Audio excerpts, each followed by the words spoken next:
तो एक second hand Google Pixel 9 pro XL लेने का इरादा है।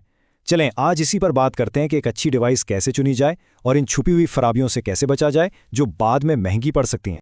कभी सोचा है कि मार्केट में एक बिल्कुल साफ सुथरा यानी A grade pixel 9 pro XL ढूंढना इतना मुश्किल क्यों हो जाता है? अच्छा, इसकी वजह काफ़ी दिलचस्प है और ये इस्तेमालशुदा फ़ोन मार्केट का एक ऐसा राज है जो बहुत कम लोगों को पता होता है। तो मज़े की बात यह है कि इसका ताल्लुक फ़ोन की क्वालिटी से नहीं है बल्कि सीधे साधे बिजनेस से है। देखें, एक बिल्कुल perfect A grade phone import करने पर जो प्रॉफिट मार्जिन है ना, वो अक्सर 7% से भी कम होता है। अब इसमें शिपिंग, टैक्स और दूसरे खर्चे निकाल दें तो इंपोर्टर के लिए ये कोई खास फायदे का सौदा नहीं रहता। तो फिर वो करते क्या हैं? मुनाफा बनाने के लिए इंपोर्टर्स मिक्स्ड स्टॉक उठाते हैं। मतलब एक ही खेप में कुछ बहुत अच्छे फ़ोन्स होते हैं और कुछ ज़रा हल्की कंडीशन वाले। और यही वजह है कि मार्केट में हर तरह का माल मिलता है। इसलिए ये जानना बहुत बहुत ज़रूरी हो जाता है कि अच्छे फ़ोन की पहचान कैसे करनी है। अच्छा, अब जब मार्केट की गेम समझ आ गई है तो चलें असल काम की तरफ आते हैं, फ़ोन का फिजिकल मुआयना।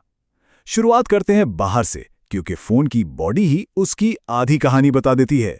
बस ये 3 चीज़ें हैं जिन पर खास ध्यान देना है: फ्रेम, पैनल कैप्स और कैमरा वाइजर। इनको चेक कर लिया तो कोई बड़ी चीज़ नज़र से नहीं छूटेगी।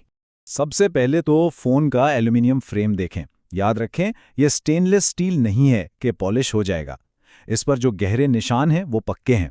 खासतौर पर चार्जिंग पोर्ट के आसपास का हिस्सा देखें, वहीं से सबसे ज़्यादा इस्तेमाल का अंदाज़ा होता है। उसके बाद स्क्रीन और फ्रेम के बीच में गैप तलाश करें। हल्का सा गैप तो कभी कभी फैक्ट्री से भी होता है, लेकिन अगर ज़्यादा है तो ये फ़ोन के खुले होने या रिपेयर होने की निशानी हो सकती है। और हाँ, कैमरा वाइजर को हल्के से हिलाकर ज़रूर देखें। ये एक अलग पीस होता है और अक्सर ढीला हो जाता है। चलें जी, अब आते हैं सबसे ज़रूरी चीज़ पर, कैमरा। कैमरे में नज़र आने वाली छोटी छोटी चीज़ें भी फ़ोन की रिपेयर हिस्ट्री के बड़े बड़े राज खोल देती हैं। एक सादा सा उसूल जहन में बिठा ले। अगर फ्रंट कैमरे में कोई मसला है तो ज़्यादा इम्कान है कि फ़ोन की स्क्रीन वगैरह चेंज हुई है, जो एक आम रिपेयर है। लेकिन अगर पिछले कैमरों में मसला है तो ये किसी बड़ी यानी मदरबोर्ड लेवल की रिपेयर की तरफ इशारा हो सकता है। तो चेक कैसे करना है? फ्रंट कैमरे में देखें कि क्या वो पंच होल के बिल्कुल बीच में है या उसके नीचे कोई मिट्टी का जर्रा तो नहीं। और पिछले कैमरों में खासतौर पर जो पेरिस्कोप टेलीफोटो लेंस है उसके अंदर धूल चेक करें। फ़ोन को थोड़ा टेढ़ा करके देखें। अगर कोई धुंध सी नज़र आए तो समझ जाएं कि सस्ता रिफर्बिश्ड ग्लास लगा हुआ है। अच्छा जी, कैमरे हो गए, अब आते हैं स्क्रीन और स्पीकर्स की तरफ। ये वो दो जगह हैं जहां हैवी यूज़ के निशानात बहुत आसानी से पकड़े जाते हैं। स्क्रीन बर्नन चेक करने का बेहतरीन तरीका यह है कि स्क्रीन पर कोई सफ़ेद बैकग्राउंड खोल लें।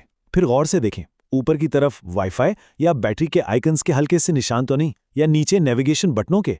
ये ज़्यादा चले हुए ओलेड पैनल्स में आम है। साथ ही नीचे वाली स्पीकर ग्रिल को भी देखना ना भूलें कि वो कहीं से फटी हुई तो नहीं।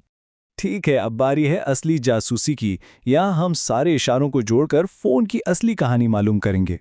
एक अच्छी हेल्दी बैटरी के चार्ज साइकिल आम तौर पे 400 से कम होने चाहिए। लेकिन कहानी यहाँ ख़त्म नहीं होती। सिर्फ ये नंबर देखकर फैसला करना बहुत बड़ी गलती हो सकती है। तो सवाल ये है कि क्या सिर्फ चार्ज साइकिल का कम होना इस बात की गारंटी है कि फ़ोन बेहतरीन हालत में है? बिल्कुल नहीं।